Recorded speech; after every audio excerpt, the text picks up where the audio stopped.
Now, there is another lecture from the bioenergetics part. It is photorespiration. Now, what means the photorespiration and what is the whole process uh, which occurs in the photorespiration? We will discuss that. Now, photorespiration, if we have to study about the photorespiration, then we have to start from the Warburg. Now, it was a scientist, his name was Otto Warburg. तो एक scientist था जिसका नाम था Otto Warburg. तो इस Otto Warburg ने एक ऑब्जर्व किया. क्या ऑब्जर्वेशन? इसने एक ऑब्जर्वेशन की. ऑब्जर्वेशन क्या थी? ऑब्जर्वेशन सिंपली थी, इसने ऑब्जर्व किया कि जो फोटोसिंथेसिस है, जो C3 प्लांट्स में फोटोसिंथेसिस है, वो स्टॉप होती है किससे? By oxygen. ऑब्जर्वेशन क्या थी? ऑक्सीजन जो है वो इनहिबिट करता है किसको? फोटोसिंथेसिस को. ऑक्सीजन इनहिबिटस फोटोसिंथेसिस किन में? C3 प्लांट्स में.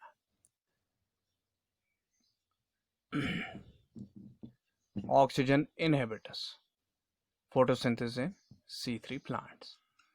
तो C3 प्लांट्स में ऑक्सीजन इनहिबिट करता है फोटोसिंथेसिस को. तो किसने देखा? ये वारबर्ग ने देखा. और इस वाले फिनोमेना को नाम दिया गया Warburg effect, and it came to known as Warburg effect.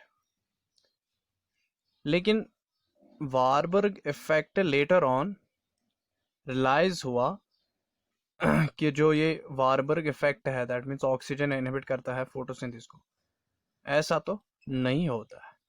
तो क्या हुआ?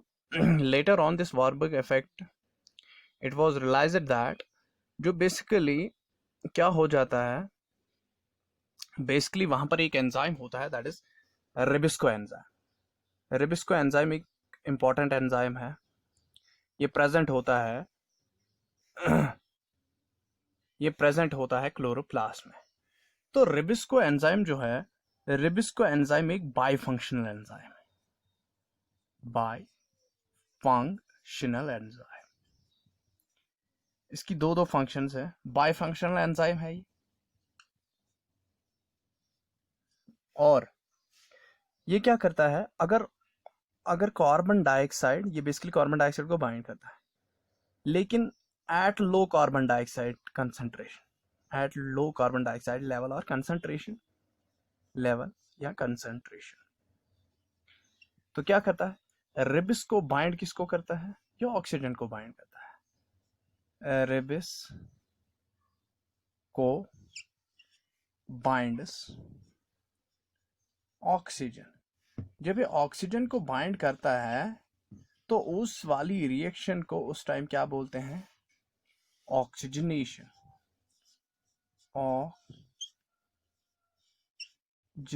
ऑक्सीजनेशन. तो that means at low carbon dioxide concentration, Ribisco shows a reaction known as oxygenation. And what oxygenation means? It simply means the binding of the oxygen by the Ribisco, that is oxygenation. तो दूसरी इसकी function क्या है? It also shows the carbosylation. Carbosylation means when it binds carbon dioxide. तो कार्बोजाइलेशन plus oxygenation, ये दोनों चीजें दिखाता है रिबिस्को एंजाइम. अब क्या हो जाता है? जब ये at low concentration of carbon dioxide क्या करता है? ये जब ऑक्सीजन को बाइंड करता है at the low carbon dioxide level, when it rubisco binds, rubisco क्या करता है? Rubisco binds oxygen. Rubisco oxygenation दिखाता है उस time, that means rubisco binds oxygen. जब ये ऑक्सीजन को बाइंड करता है तो वहां पर क्या हो जाता है? वहां पर प्रोडक्शन हो जाती है. किसकी प्रोडक्शन हो जाती है? Production of one molecule of, एक मॉलिक्यूल किसका निकल जाता है? 2 फॉस्फोग्लाइकोलेट.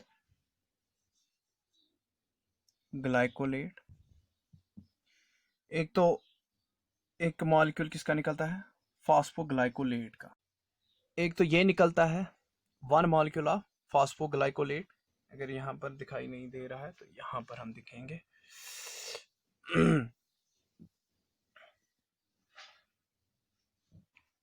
तो जब ये बाइंड करता है, वह रिबिस्को बाइंड्स, जब रिबिस्को बाइंड करता है ऑक्सीजन को, the reaction is called as oxygenation. Oxygenation हम इसको कहते हैं। और जब ऑक्सीजनेशन हो जाती है, ये ऑक्सीजनेशन क्यों हो जाती है? Due to low carbon dioxide level, low carbon dioxide concentration. तो ऑक्सीजन से क्या हो जाता है? प्रोडक्शन हो जाती है। किसकी प्रोडक्शन हो जाएगी? वहां पर क्या बन जाता है? प्रोडक्शन किसकी हो जाती है? वन मॉलिक्यूल, एक मॉलिक्यूल किसका? ऑफ टू फॉस्फोग्लाइकोलेट, फॉस्फोग्लाइकोलेट, और दूसरा मॉलिक्यूल किसका बन जाता है? One molecule of 3-phosphoglycerate, 3-phosphoglycerate। तो ये दो चीजें निकलती है। अब इसमें से जो ये है 2-phosphoglycolate, जो 2-phosphoglycolate है, जो रिबिस्को की ऑक्सीजनेशन की वजह से बना, तो ये डायरेक्टली कैल्विन साइकिल में यूटिलाइज नहीं होता। ये डायरेक्टली कैल्विन साइकिल में यूटिलाइज नहीं होता। तो क्या हो जाता है? When it is not utilized directly in the Calvin cycle, therefore it needs breakdown, it needs the metabolism। तो इसका मेटाबॉलिज्म हो जाता है। तो जब 2-phosphoglycolate का मेटाबॉलिज्म हो जाता है, that metabolism is known as glycolate cycle। तो उस वाले मेटाबॉलिज्म को क्या बोलते हैं? Glycolate cycle. इसको हम ग्लाइकोलेट साइकिल बोलते हैं, या हम इसको C2 साइकिल बोलते हैं, या हम इसको oxidative photosynthetic oxidative photosynthetic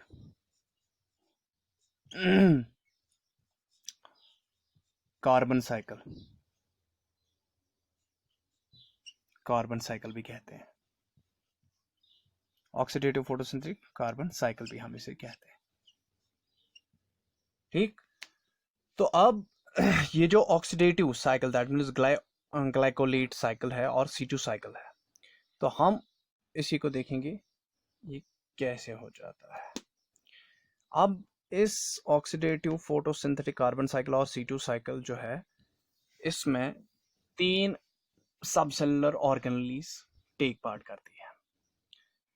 glycolate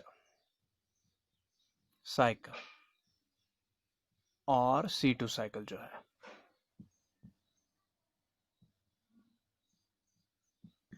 इसमें क्या हो जाता है? इसमें 3 ऑर्गेनेलीज टेक पार्ट करती है। एक है क्लोरोप्लास्ट,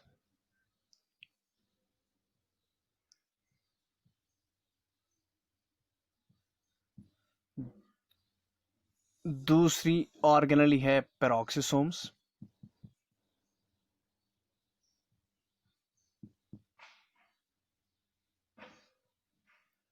और तीसरी ऑर्गेनेली है mitochondria.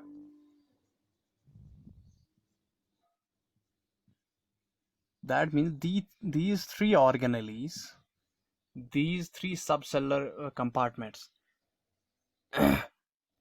they help in the metabolism of 2-phosphoglycolate। तो की फीचर क्या है इसके? की फीचर्स क्या है इस ग्लाइकोलेट साइकिल के, C2 साइकिल के? इसमें जो 2-phosphoglycolate है, फॉस्फोलेट, वो 2-फॉस्फोग्लाइकोलेट कन्वर्ट हो जाता है किस में?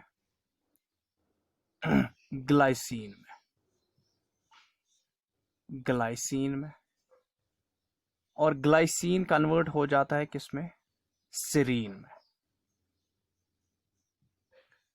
और सीरीन प्लस कार्बन डाइऑक्साइड और NH3 में कन्वर्ट हो जाता है ये। उसके बाद जो ये सीरीन है ये किस में कन्वर्ट हो जाता है? 3-फॉस्फोग्लाइसरेट में, 3-फॉस्फोग्लाइसरेट में कन्वर्ट हो जाता है।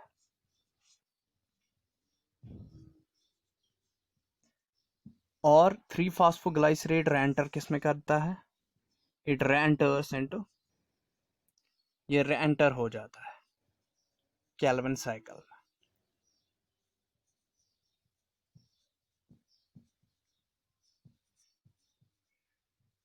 ये रेंटर हो जाता है केल्विन साइकिल में। और यहाँ पर जो ये कार्बन डाइऑक्साइड निकलता है during the metabolism of the two phosphoglycolate, two phosphoglycolate का जो मेटाबॉलिज्म होता है उसके दौरान जब कार्बन डाइऑक्साइड निकलता है, यही कार्बन डाइऑक्साइड फोटोसिंथेसिस को स्टॉप करता है, फोटोसिंथेसिस को रिड्यूस करता है, आउटपुट रिड्यूस करता है। ये फोटोसिंथेसिस आउटपुट को क्या करता है? रिड्यूस करता है।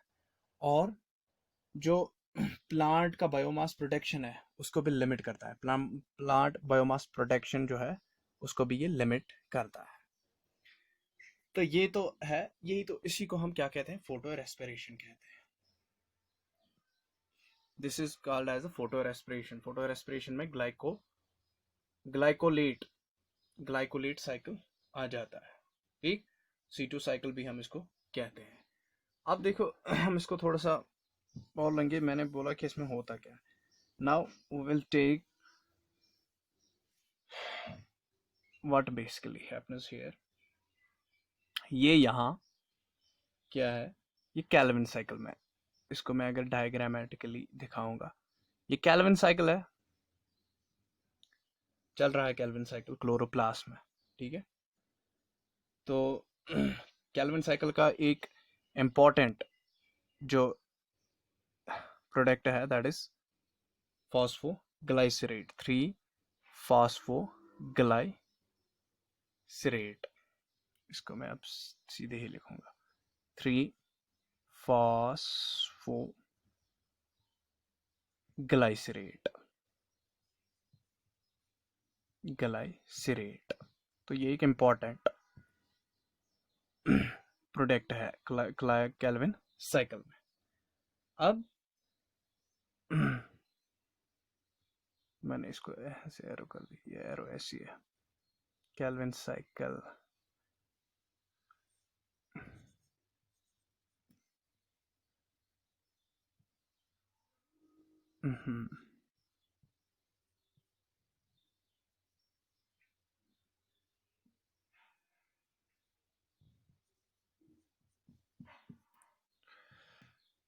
तो ये तो क्लोरोप्लास्ट में केल्विन साइकिल चल रहा है।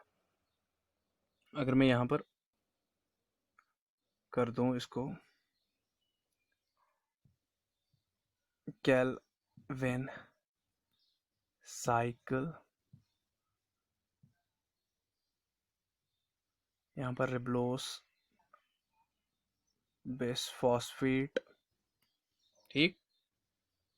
और यहां पर देखो क्या हो जाएगा जब ये ऑक्सीजन को बाइंड करेगा, ये ऑक्सीजन है, व्हेन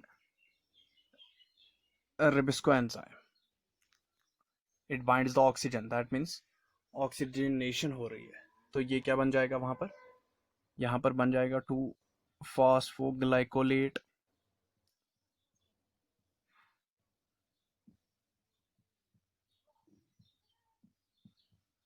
टू फास्फोग्लाइकोलेट। तो ये 2-फास्फोग्लाइकोलेट क्या हो जाएगा? इसमें से फॉस्फेट एक निकल जाएगा, तो ये ग्लाइकोलेट बन जाएगा। तो ये ग्लाइकोलेट एंटर अप करेगा, ये तो अभी था जो हम देख रहे थे, ये किस ऑर्गेनल में हो रहा था, ये क्लोरोप्लास्ट में हो रहा था। तो क्लोरोप्लास्ट में से कौन निकला, ग्लाइको, दो फास्फोग्लाइकोलेट, और ग्लाइकोलेट कहाँ पहुंचा, ये पेरोक्सिसोम्स में पहुंचा। तो पेरोक्सिसोम्स में क्या हो जाता है, पेरोक्सिसोम्स में पेरोक्सिसोम्स से हाइड्रोजन जो पेरोक्साइड है, पेरोक्साइड वो रिलीज हो जाता है, क्योंकि ऑक्सीजन की वजह से पेरोक्साइड रिलीज हो जाता है। और ये यहाँ पर ये ग्लाइकोलेट किस में कन्वर्ट हो जाता है, ये ग्लाइकोलेट कन्वर्ट हो जाता है ग्लाइऑक्साइलेट में, ग्लाई ऑक्साइलेट,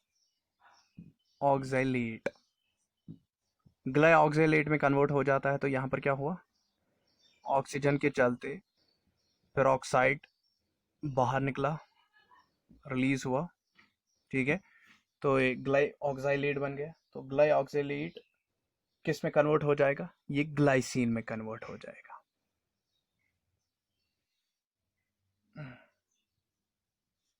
ग्लाइसिन में कन्वर्ट हो जाएगा ये। अब ये जो किस्सा है, ये किस में चल रहा है, ये पेरोक्सिसोम में चल रहा है, पेरोक्सिसोम। तो आ गई दूसरी ऑर्गेनली। तो ग्लाइसिन कहाँ पर बना, पेरोक्सिसोम में बना। अब पेरोक्सिसोम से ये पेरोक्सिसोम से ये निकलकर, ग्लाइसिन पेरोक्सिसोम से निकलकर कहाँ पहुंच जाएगी अब, इट विल एंटर माइटोकॉन्ड्रिया। तो ये एंटर हो जाएगी किसमें अब, माइटोकॉन्ड्रिया में। अब माइटोकॉन्ड्रिया में क्या हो जाएगा इसको, ये जो ग्लाइसिन, ये जो दो मॉलिक्यूल्स होते हैं ग्लाइसिन के, बेसिकली ये दो मॉलिक्यूल्स होते हैं ग्लाइसिन के, ये किस में कन्वर्ट हो जाएंगे अब, ये कन्वर्ट हो जाएंगे serine में, it will get converted into serine। ये serine में कन्वर्ट हो जाएंगे, serine। अब serine में जब ये कन्वर्ट हो गए, लेकिन इसके चलते यहाँ पर एक तो कार्बन डाइऑक्साइड रिलीज हो गया, प्लस इसके साथ NH3 भी रिलीज हो गया, ठीक। और यहाँ पर एनर्जी भी निकलती है in the form of NADH।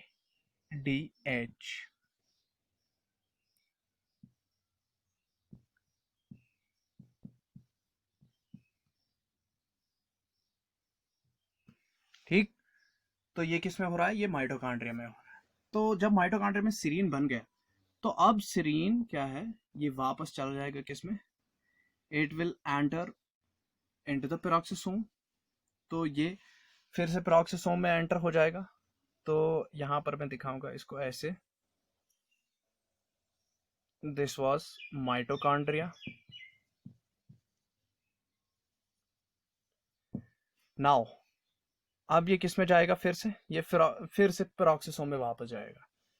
तो it will enter into peroxisome. Peroxisome में क्या हो जाएगा, ये सीरीन, इसको मैं अब शॉर्ट फॉर्म में लिखूंगा, serine when enters into the peroxisome, इस सीरीन का क्या हो जाएगा, ये हाइड्रोक्सीपाइरुवेट में कन्वर्ट हो जाएगी, it will get converted into hydroxypyruvate. Hydroxypyruvate में कन्वर्ट हो रही है, सीरीन हाइड्रोक्सीपाइरुवेट में कन्वर्ट हो रहा है। तो हाइड्रोक्सीपाइरुवेट किस में कन्वर्ट हो जाएगा, ये ग्लाइसरेट में कन्वर्ट हो जाएगा, it will get converted into glycerate. और यहाँ पर एनर्जी यूटिलाइज होती है, एनर्जी यूटिलाइज यहाँ पर होती है in the form of NADH। तो NADH एनर्जी यूटिलाइज हो रही है, ठीक। तो ग्लाइसरेट में कन्वर्ट हो गया। तो ग्लाइसरेट अब कहाँ पर जाएगा, ग्लाइसरेट ये वाला जो काम है ये किस में हो रहा है, पेरोक्सिसोम में हो रहा है, पेरोक्सिसोम। तो ये ग्लाइसरेट अब कन्वर्ट किस में हो जाएगा, अब सीधे क्लोरोप्लास्ट में चला जाएगा, it will move to the chloroplast. तो जो क्लोरोप्लास्ट में ये ग्लाइसरेट जाता है, तो इस ग्लाइसरेट को ये किस में कन्वर्ट हो जाता है, it will get converted into three phosphoglycerate. वहाँ पर एनर्जी यूटिलाइज होती है, तो ये 3-फॉस्फोग्लाइसरेट में कन्वर्ट हो जाएगा, 3-फॉस्फोग्लाइसरेट। तो ये कन्वर्ट हो जाएगा 3-फॉस्फोग्लाइसरेट में, और एनर्जी यहाँ पर यूटिलाइज होती है एटीपी की फॉर्म में। ठीक, तो यहाँ पर एनर्जी यूटिलाइज हो जाती है। तो ये वाला जो किस्सा है ये हो जाता है क्लोरोप्लास्ट में। तो क्लोरोप्लास्ट में जब यहाँ पर ये पहुंच गया, दैट मीन्स ये वापस फिर से किस में पहुंच रहा है, 3-फॉस्फोग्लाइसरेट में, और 3-फॉस्फोग्लाइसरेट किस में एंटर हो रहा है, फिर ये कैल्विन साइकिल में एंटर हो रहा है, और कैल्विन साइकिल कंप्लीट हो रहा है। That means this glycolate cycle और द सिट्यू साइकिल, इसमें क्या क्लोरोप्लास्ट इन्वॉल्व होते हैं, फिर पेरोक्सोसोम्स इन्वॉल्व होते हैं, और लास्ट में माइटोकॉन्ड्रिया इन्वॉल्व होती है, और सेरीन के चलते फिर सेरीन वापस पेरोक्सोसोम्स में जाता है, और वहाँ पर ये हाइड्रोक्सी पायरुवेट में कन्वर्ट होता है, उसके बाद ग्लाइसरेट में कन्वर्ट होता है। ग्लाइसरेट किस में जाता है, ये क्लोरोप्लास्ट में जाता है, और क्लोरोप्लास्ट में ये ग्लाइसरेट 3-फॉस्फोग्लाइसरेट में कन्वर्ट होता है, एनर्जी यूटिलाइज होती है, और 3-फॉस्फोग्लाइसरेट कैल्विन साइकिल में फिर से यूटिलाइज हो जाता है। एक तो ये तो था photo respiration, this was all about the photo respiration. Now effect of temperature हम इसमें थोड़ा सा पढ़ेंगे, टेम्परेचर का इफेक्ट क्या होता है इसका। नाउ फोटो रेस्पिरेशन में टेम्परेचर का इफेक्ट क्या रहता है, तो टेम्परेचर एक इम्पॉर्टेंट रोल प्ले करता है इन दिस C2 साइकिल, क्योंकि डिपेंड हो जाता है concentration of carbon dioxide, oxygen और कार्बन डाइऑक्साइड की कंसंट्रेशन पर। तो जो इसमें इन्फ्लुएंस, जो एक फैक्टर इसको इन्फ्लुएंस करता है, रिबिस्को एंजाइम की ऑक्सीजनेशन एक्टिविटी, वो टेम्परेचर ही है। तो हाई टेम्परेचर प्रमोट करता है ऑक्सीजनेशन को, high temperature promotes oxygenation, high temperature oxygen promote करता है, हाई टेम्परेचर प्रमोट किसको करता है, ये प्रमोट ऑक्सीजनेशन।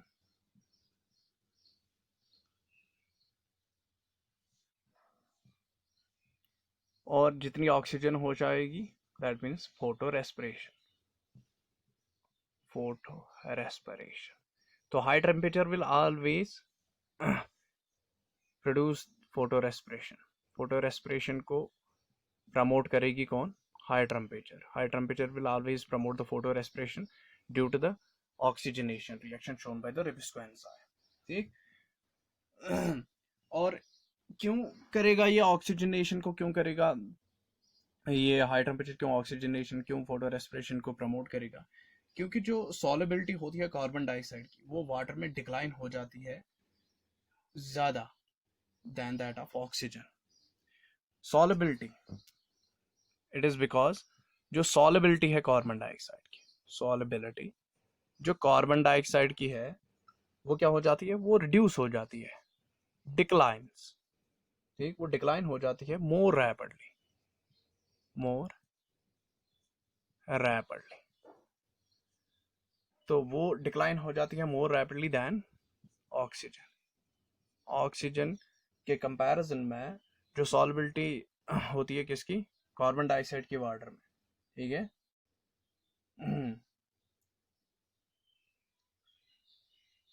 वो डिक्लाइन हो जाती है। तो इसीलिए हाई टेम्परेचर ऑलवेज प्रमोट करता है किसको, फोटो रेस्पिरेशन को। तो हाई टेम्परेचर्स पर क्या हो जाता है,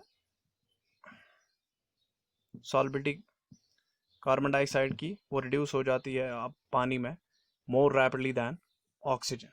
ठीक है, तो एक दूसरी स्पेशलिटी है, फैक्टर क्या है जो रिबिस्को है, रिबिस्को रिबिस्को भी क्या हो जाता है, रिबिस्को भी डिक्रीज अपनी बाइंडिंग करता है with the carbon dioxide with the increase in the temperature.